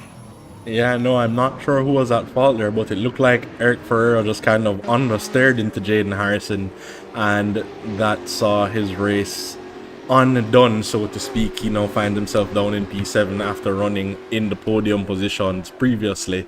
But that I don't know, that move, I'm gonna leave that one to the stewards. I am not stewarding this evening, so that's not my job. I'm not going to take on the stress of that. But right now we're trying to get the grid settled in. These drivers are having fights up and down the order. Roger Robinson once again finds himself in the position to try and make up some positions in the early stages of this race, right on the rear wing of Chris Elliott there, and dispatches of him. Chris just running a little bit too wide and opening the door for Roger Robinson to take that position away, and he will be looking ahead to Ferreira almost immediately and is putting the pressure on Ferreira coming out of that final corner. What's gonna happen here? Who's gonna blink? Who's gonna use a push to pass? What's gonna unfold? Roger Robinson trying to take that inside line, maybe getting a little too aggressive there, not wanting to waste too much time battling with these guys as they do not quite have the pace that he does. So he would need to make quick work of them if he wants to have any chance of taking the fight to the drivers up ahead. The gaps are not that large just yet, so there is a chance for him to get back into that fight up ahead, barring anything else unraveling his race. It looks like he may finally get that move done. They are running side by side and just not quite there. Will he be a little bit later on the brakes? But he is on the outside. What's gonna take place coming out of that corner? He is slightly ahead. Is that Ferrero? No, that's still Elliott behind, also looking to keep a nose in that particular fight. And the action, Kayla, action is coming at us in the midfield at the moment. I don't think Ferreira wants to lose any more positions in there, making use of another push-to-pass installment, trying to keep himself alive in this race. Up ahead, it's Kimani Eastman, just 3/10 shy of Joshua Brady. Up ahead, he's practically pushing him through the final couple of corners there. And I think Eastman finds himself in P6 once again, with Robinson behind him as well. So hopefully things happen a little bit differently here as the battle between himself and Robinson comes closer and closer. But speaking of closer and closer, it seems as though Eaton is managing to close down that gap to Plummer, who is leading this race. Jaden Harrison as well. The gap was 2 seconds to Eaton up ahead. Now it's just 1. Harrison is definitely putting in the times, and I think we are going to see some sparks fly between those three, as we have come to expect, especially here at the JSRA with the CTCC series. It always provides excellent racing, excellent battles, and tonight is no exception, Chad. Absolutely. Barber Motorsports Park giving us some excellent battles out there on the track at the moment. And as we were watching that battle, when you mentioned that Mark Anthony Eaton was closing down that gap, the first thought that crossed my mind is it the pressure from Jaden Harrison behind, just trying to egg him on to go that much quicker, maybe take the fight to Raven and bring the advantage back to those two drivers who are on the hunt for that top step of the podium? Roger Robinson, meanwhile, we're still on board with him, giving chase to Kimani Eastman. Once again, you can see that he is sitting right there in the slipstream, waiting for the right moment to get that move done. Will Kimani Eastman concede this time around a little bit easier than he did the last time? Eastman takes that inside line. The two are side by side going through the first turn, but Roger Robinson will come out ahead and contact once again. Just speaking of position, Chad, we're looking at Harrison here, who's trying to make something happen for himself with Eastman heading down the inside into the hairpin. It's going to be Harrison coming out ahead at the exit of that corner.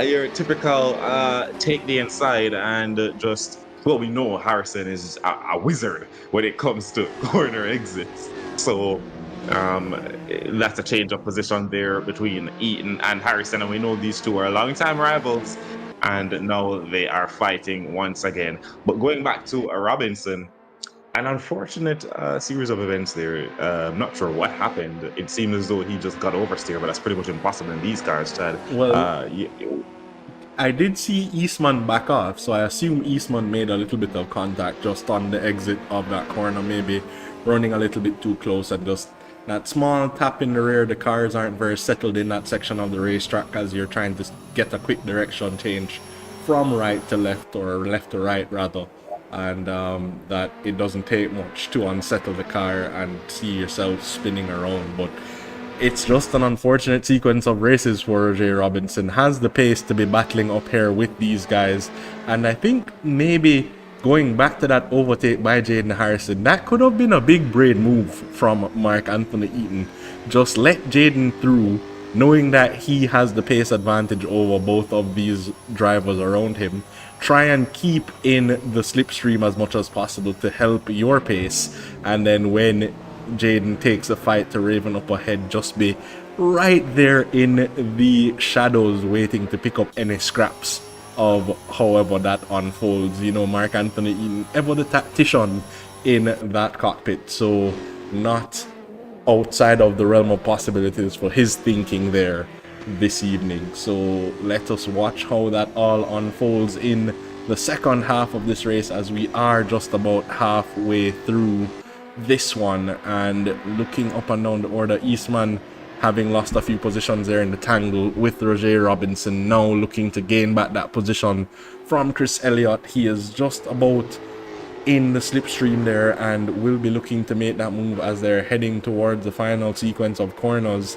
Will he try and get it done in the final corner, or will he wait for the start finish straight as they are now rounding the second to last corner, heading into the final couple of braking zones here before we get back onto the start finish straight? He is still just about hanging around, and will he get the drive out of this final corner? Who's going to use a push to pass here to try and gain that advantage? It does look like Eastman got the better drive, and he is pulling out of the slipstream, moving to the inside.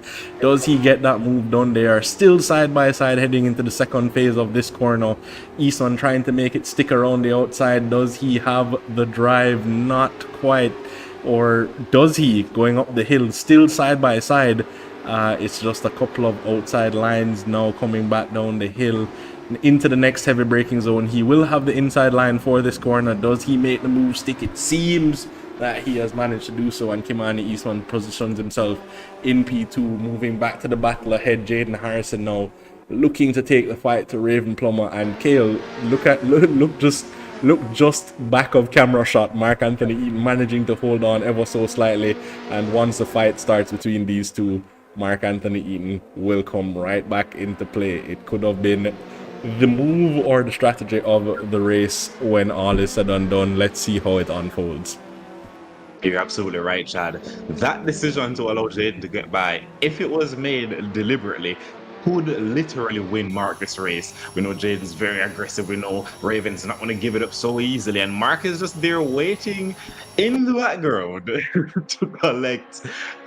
to collect on his investment. We see Raven there definitely feeling the pressure, utilizing an installment of her push to pass there, heading down the start finish straight. All the while, Mark is keeping within that 1 second gap further behind Robinson, making a move on Brainerd. We're going to stay on board here with Jaden Harrison, who has the inside for the previous corner, but it's going to be the outside for the hairpin. Will he try the switchback?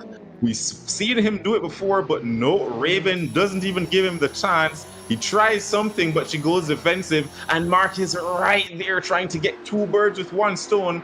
They were almost side by side. They're heading into this downhill section, but I think that would be unwise.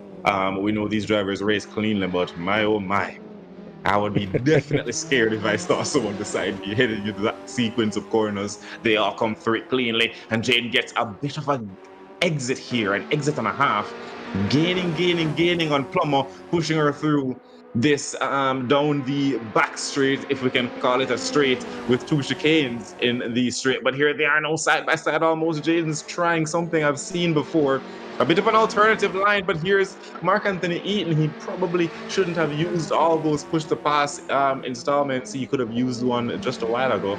But as we come around the final couple of corners under the start finish straight, let's see who is going to crack under the pressure, who's going to use it. Well, I think right now, good. I think right now, Mark Anthony Eaton knew what he was doing. He's not even trying to stick a nose in that fight. He is just positioning himself right there, waiting in the wings. He knows the fighting of the two ahead will slow them down, so he doesn't have to do anything risky. They will be right there in contention when we get down into desperation time if nothing else happens. But maybe he thinks, even if I don't have the pace to keep up with a Harrison definitely has the pace advantage on both himself and Raven Plummer. So if those two get into a tangle, there he is to pick up the scraps. If not, he is right there in the wings and could pick up a position, end up P2 in this race if Jaden Harrison and Raven Plummer, just like you saw Raven gracefully edge him out the lap before, if Jaden makes a move in the right spot, he will have to do the same to her to make it stick. So it's a tactician game at this point. Just at least that's how I look at it. Just sit there waiting in the wings. Don't try to get involved in that fight. Just be close enough so that when all is said and done, if there is a position to be gained, I am right there to gain it. Yeah, and I think it's going to be round two here for Jaden. We saw him back off in the previous lap, but here he is trying again. He has a little bit of a gap to mark behind. He may think it's now or never as he closes the gap to Plummer heading on the final, coming out of the final corner. He's not close enough to make anything happen, but he is there and remaining very relevant. Definitely looming large in Raven's rearview mirror. He might have a look up the inside now, heading into the straight after the first two corners. He is basically side by side now, heading down to the hairpin. He's back on the outside. Raven is not going to give him that inside line at all. She knows exactly what's going to happen if she does. We can see her there positioning the car basically perfectly, forcing Jaden to go around the outside. She may have to use that push to pass. Jaden beats her to it and is going to take the lead of this race. If he can hold on to it, she's going to have to concede that position. Jaden Harrison there. Very strategic movements there and a strategic use of that push to pass installment. It sees him leading this race now with 4 minutes to go plus a lap, and I'm not sure if they'll be able to retake it from him, barring catastrophe, Chad. It looks as though Jaden Harrison has this one all sewn up. Absolutely, but Raven Plummer not conceding. She is right there in the rearview mirrors of Jaden Harrison.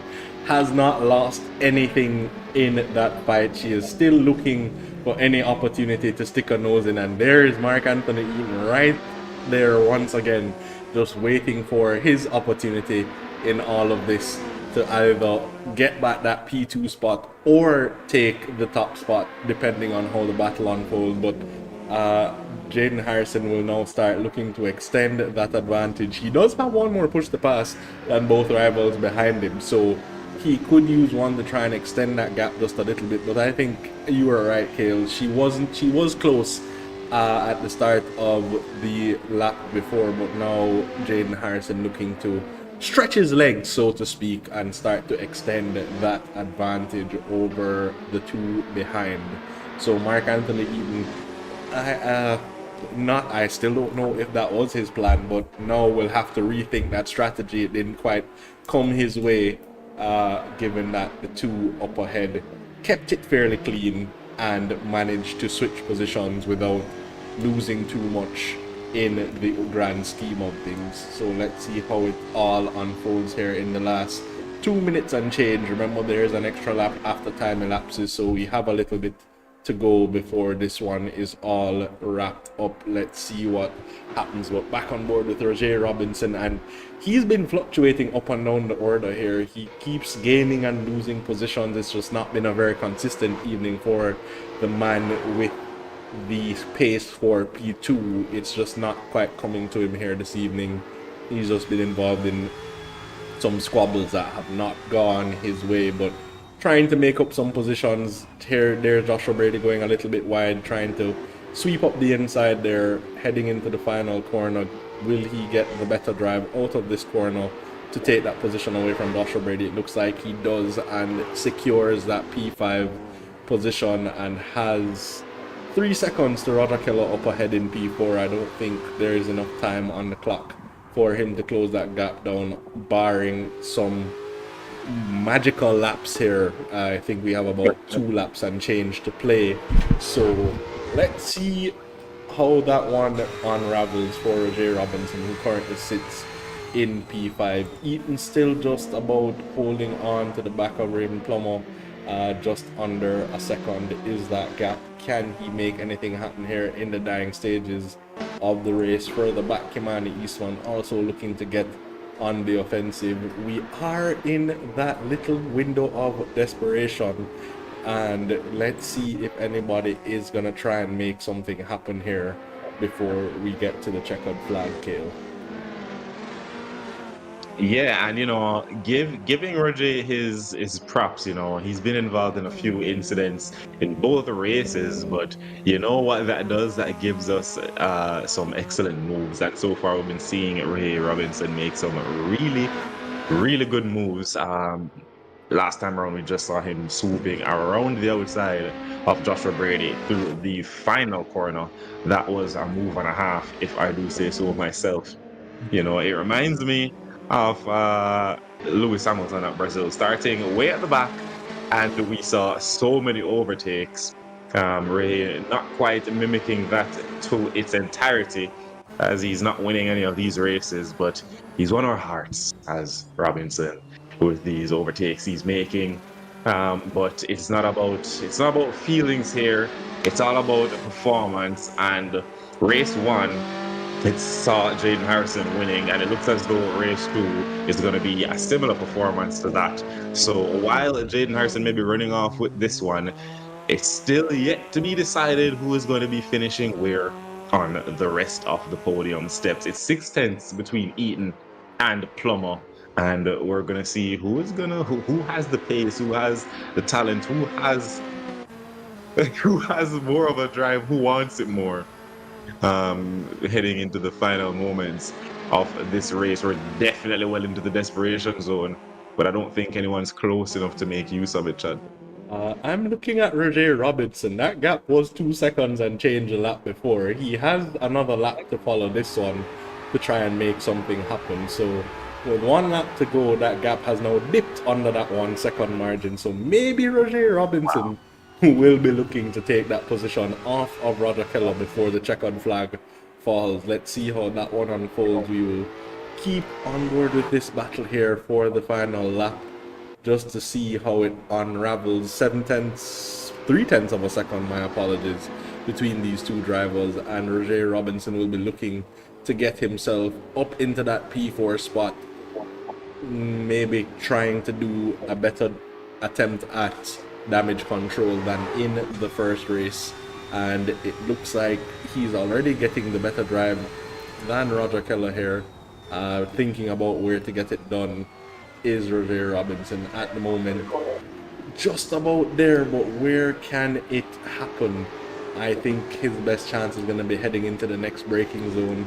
There won't be too many heavy braking zones left after that one, so it's almost now or never for Roger. As you said, Kale, this is well into desperation time. Can it happen as we are heading into the dying moments of this race? He is close, but not quite close enough to get it done just yet. He is right there. Can anything happen for J. Robinson in the last few moments here? We will check back in, because right about now, the man himself, Jaden Harrison, taking both victories here this afternoon, will come across the line in P1. Raven Plummer and Mark Anthony Eaton will cross the line in 2 and 3, and Roger Robinson does seem to get that move done, rounding the final corner.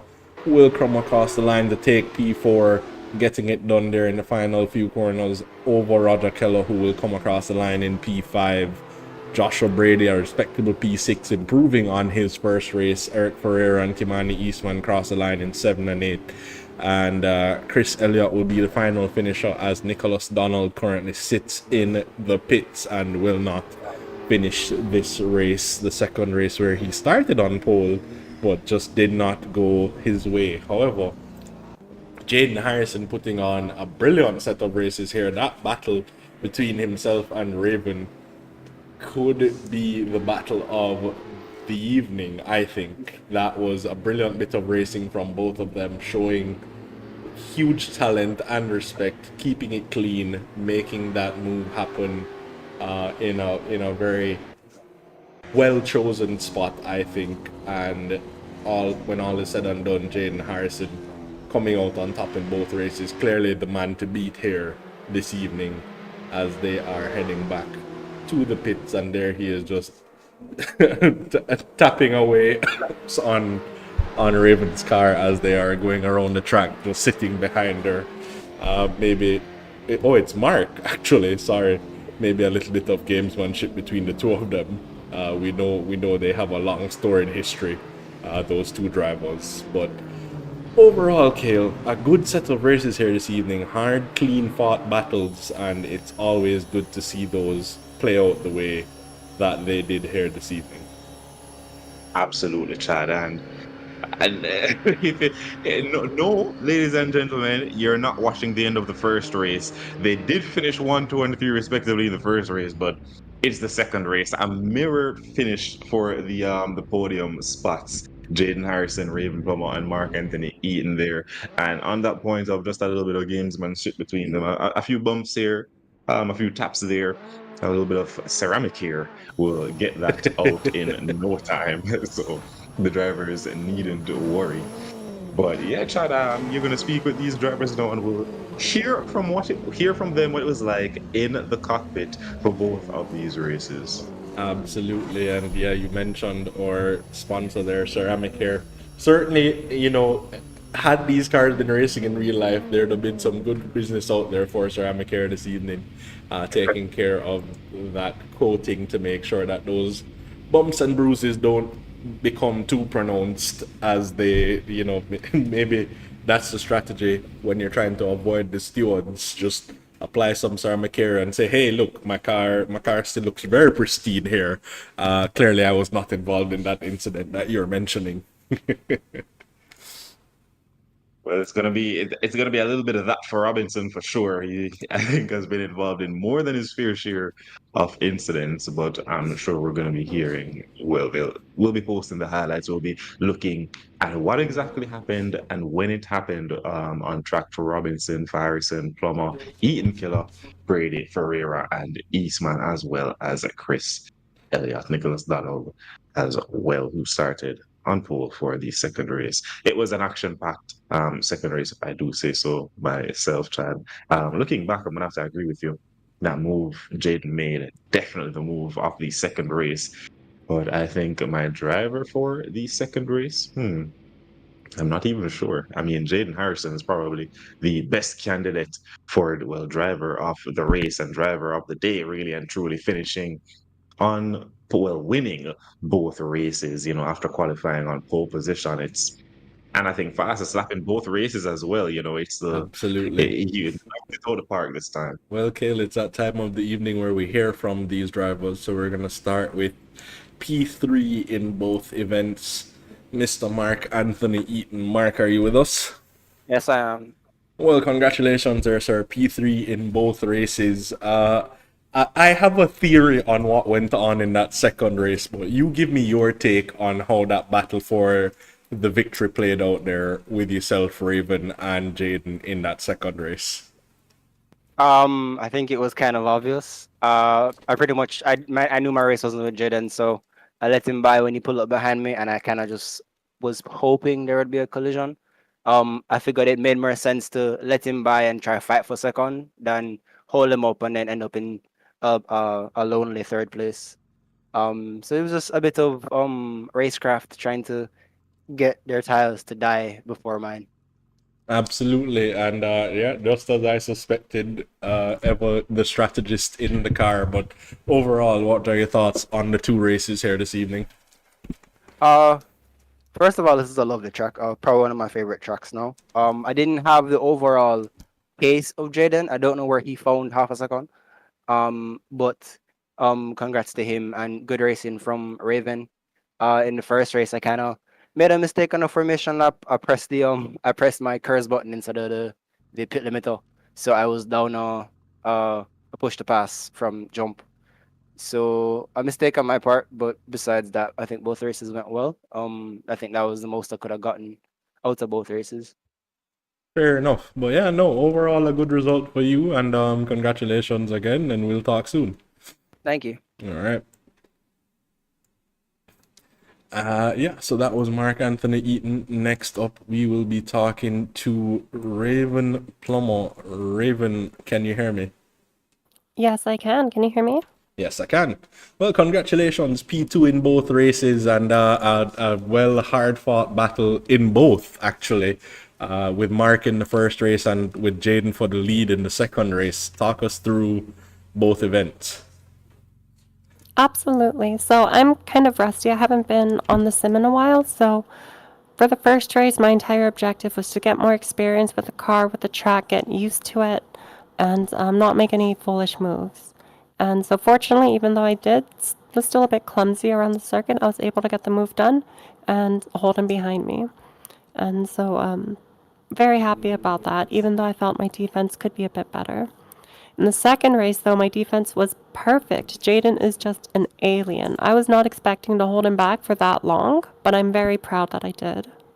Yeah, no, I mean, it looked fun to watch on camera, so I can only imagine being part of the battle. But overall, great event for you, and congratulations.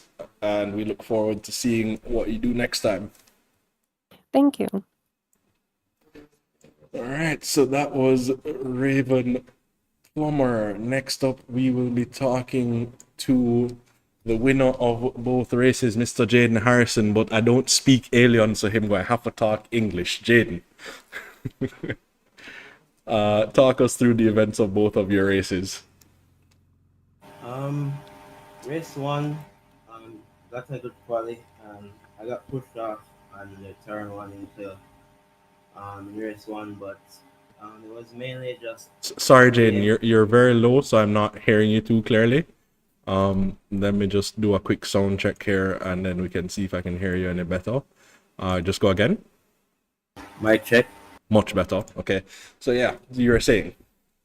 Race one, I got a good quali. I was, just trying to get away clean at the start and, trying to pull away from all the incidents, or any attacks, but I got pushed wide and it was just head down and try forward. But I got an incident with Roger. We just turned in at the same exact time and just met each other.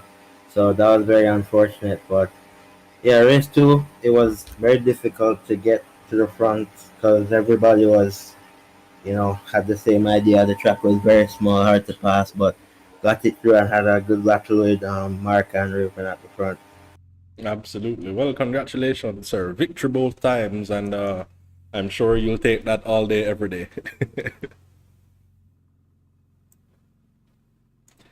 Yep, so that about concludes our event. Oh, I think we could bring Roger Robinson in for a quick chat just to kind of get a sense of how his day unfolded.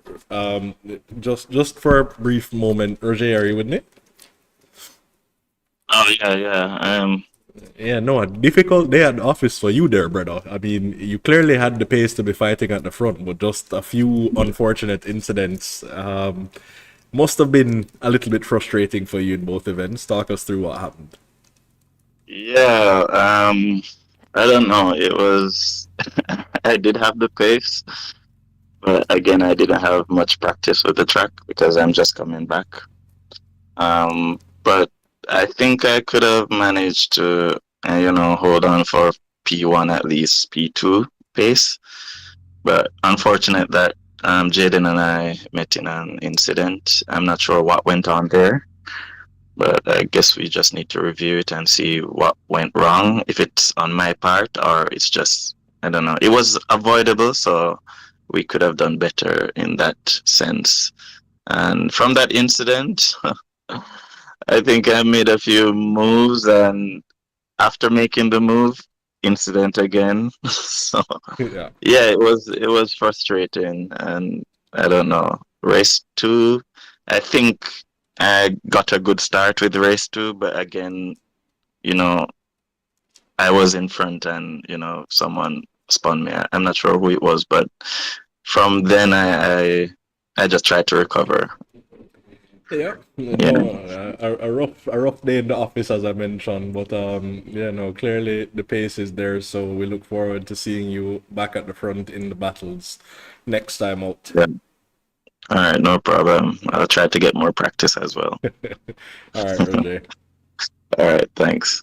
Yeah. So, ladies and gentlemen, that about concludes the talks with the drivers, and yeah, an eventful evening of racing. Any final thoughts for us there, Kale?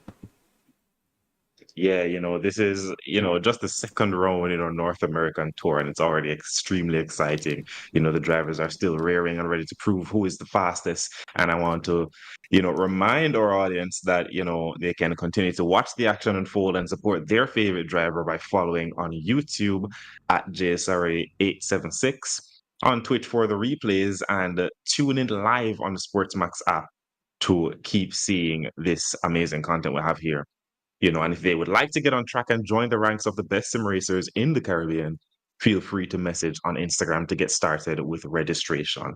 Become a member today to get ultimate access to a growing community and the resources to take your skills to the next level.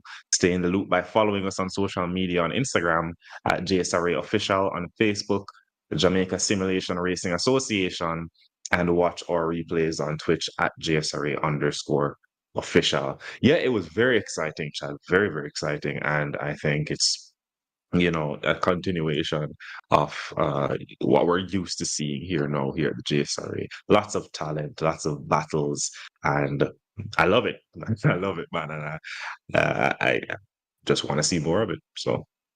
Yep, absolutely. Well, we will certainly be here for more action as we have Chase for Pace, the second round of the TCRs coming our way tomorrow. So definitely tune in if you want to see. And it's a similar style in that it's also another set of front wheel drive touring cars. Those are just a little bit up on power over the ones that you saw here this evening. So similar action, but much faster paced. So definitely tune in if you want to see that. We would like to thank our sponsors in Ceramic Hair and Emmanuel Boutique, and as usual our streaming partner, the SportsMax app. So thank you for joining us here this evening, ladies and gentlemen, and we look forward to seeing you next time out. Good night. We are coming up to as there is a round. Oh yeah. He's trying to switch around. Yeah. You came and failed the test, you met the best, expected chess, but got monopoly. I came and bought you out, I knocked you out, I cropped you out with no apologies. I am the hope, the heart, the faith, the spark, the one who will fulfill the prophecy. I just been counting, never lounging, climbing up mountains, bouncing back. Step in the ring, about you step back. They'll learn hot when I get on the track. I like it louder the most, watching all these sheep just bow down to the goat. If I can't decide, I'ma probably get both. We didn't celebrate, but right now I'm a toast, resurrected. Here is Eastman going side by side with Jaden Harrison. Jaden Harrison took him on the inside, but Eastman says no and closes the door. But here he is now about to lose 2 positions heading into the penultimate corner. Now coming through the final corner, can Moss get past Eastman as well?